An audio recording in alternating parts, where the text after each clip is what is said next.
You know, there's been a lot of negative news about Xbox of late, and it doesn't really help us mere mortal YouTubers when so-called professional journalists fail us with inaccurate next best guess news.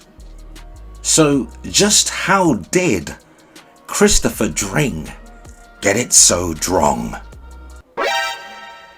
Welcome back to another Foxy Games UK news video. If you've just joined us and you like this type of thing, like, subscribe, hit notification and all that good stuff. We are talking about Chris Dring of GameBusiness.com or whatever dot it is, courtesy of InsiderGaming.com. It has caused a rather tizzy on the back of the monumental Xbox layoffs and all the other negative Xbox news that's been floating around the ether.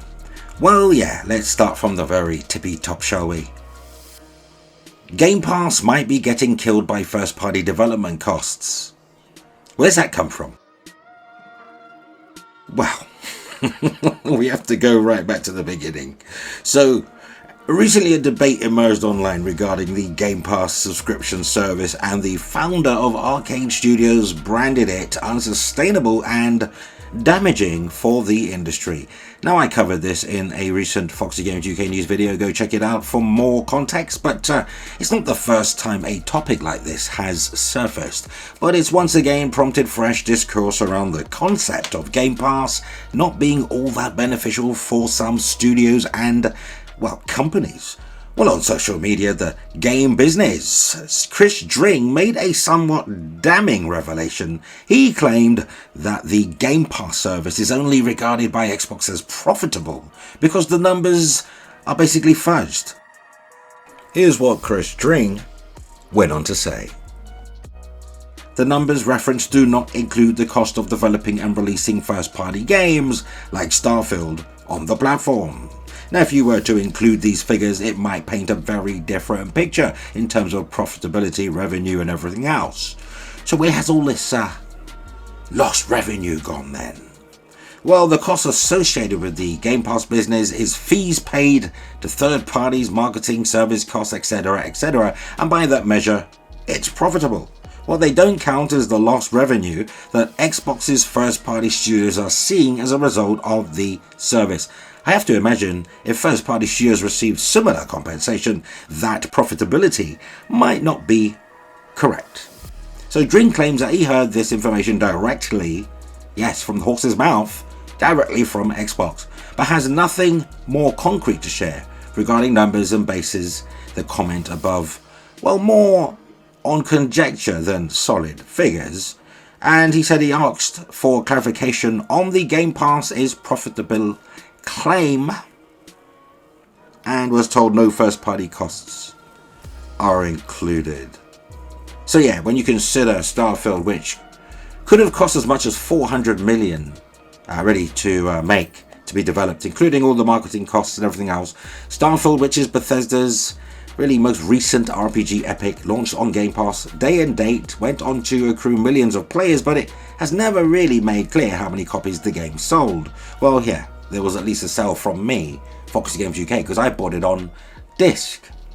Now, the thinking here is that Microsoft and Xbox would not lump in those development and investment costs into the overall earnings pot, which is accumulated from the Game Pass service. This means we're left with a picture that isn't fully indicative of how well the service performs. So if Starfield had really launched as a premium game, not on Game Pass, how would player volumes have shaped up? Well, in December 2024, 4 months after Starfield was released, Bethesda confirmed the game had secured 15 million players. Not sales, players. Will that number have been the same if it weren't for Game Pass? Ultimately, we might never know what the state of play, no pun intended, is with Game Pass unless something leaks, except when Xbox keeps those cards very close to its chest. Do you think Game Pass is in the red and becoming unsustainable when you consider first-party development costs? But yeah, there's an update to all of this because Chris Dring had to pivot, joining a succession of well-renowned and great pivoters, the likes of Paris Lilly, Destin Legary, and now, sadly, Christopher Drong. Here is Chris Dring's update. Chris Dring has posted on social media to clarify his comments. He stressed that Game Pass is profitable even when factoring in the lost sales for first-party teams. He was investigating Game Pass P&L over 18 months ago and was led to believe that a profitability issue might exist due to the separation of sales figures. So all conjecture, all, based on old information, all filling in the blanks. Look, this has a knock-on effect, obviously, because, most YouTubers, whether it's Xbox or PlayStation, Nintendo or PC, we rely on what we consider to be reasonable journalistic sources. You expect them to uphold integrity and not just fill in blanks and make stuff up and assume things. You think they'd do their due diligence, they'd do some research. You'd expect that, wouldn't you? Professional journalism running companies. But no. So obviously, any YouTuber, whether it be on any platform, might go and make a video based on that information, which is, incorrect. So, at the end of the day, Game Pass is profitable if you don't include the first-party games, because that is a publishing cost outside of Game Pass, which should be obvious to anybody who's not a journalist, let alone professional journalists. But that doesn't take away from the fact that Xbox still royally screwed up. The Xbox hardware division is in a mess. They're banking on these fringe portable devices that really going to have compatibility issues with the Xbox consoles. I can hear the dissent in the comments now. What do you mean compatibility issues? Let me think about this one. Because ROG X Ally, Xbox Ally, whatever the bloody thing is, it's not an Xbox, it's a PC Windows handheld. It's gonna have compatibility issues. Anyway, that aside, Xbox has really made a right mess of things over the last couple of years. Starting with closing studios, getting rid of staff. Shouldn't really be. Even Digital Foundry, I think, is it John Lineman said it in a recent Digital Foundry podcast concerning the Xbox layoffs, and he said that Microsoft should never be allowed to purchase any studio ever again. Because, what can I say? There's a lot of dissent about Xbox at the moment, but one thing we won't have on this channel is misinformation being upheld.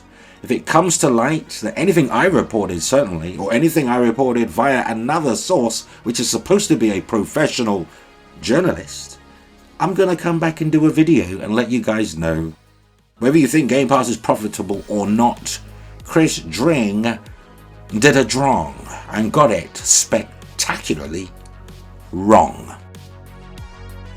Sound off in the comments your opinion on this news story.